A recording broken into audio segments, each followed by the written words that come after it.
યુગ ઋષિનો સંદેશ. અધ્યાત્મની શક્તિ વિજ્ઞાનથી મોટી છે. આજે પરિસ્થિતિ ખૂબ વિષમ છે. વૈભવ તથા વિનાશના હિંચકા પર ઝૂલી રહેલી માનવજાતને બચાવવા માટે લોકોની આસ્થાઓના મર્મસ્થળ સુધી પહોંચવું પડશે અને માનવીય ગૌરવને જાગૃત કરવા માટે દૂરદર્શી વિવેકશીલતા જાગૃત કરવાનો પ્રચંડ પુરુષાર્થ કરવો પડશે. સાધનો દ્વારા આ કાર્યોમાં કોઈ મદદ મળી શકે એવું વિચારવું ભ્રાંતિપૂર્ણ છે. દુર્બળ આસ્થાવાળા લોકોના અંતરને તત્વદર્શન અને સાધના પ્રયોગના ખાતરની જરૂર છે.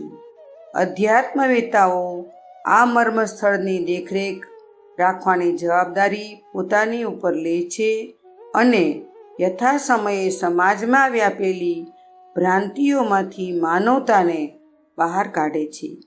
અધ્યાત્મની શક્તિ વિજ્ઞાન કરતાં પણ મોટી છે. અધ્યાત્મ જ માણસના અંતરમાં રહેલી વિકૃતિઓની સામે લડી શકે છે અને તેમને નાબૂદ કરીને શક્તિશાળી તત્વોની સ્થાપના કરી શકે છે.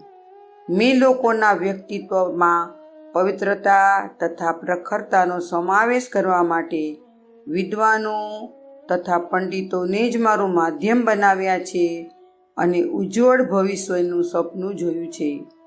અખંડ જ્યોતિ, જુલાઈ 1984, પેજ નંબર 21-22. સંદર્ભ ગ્રંથ યુગ ઋષિનો સંદેશ. શાંતિકુંજ વિડિયો ગુજરાતી યુટ્યુબ ચેનલને સબસ્ક્રાઈબ કરો તથા બાકીના વિડીયોઝનો લાભ લેવા માટે બેલ આઇકન જરૂર દબાવો. ધન્યવાદ.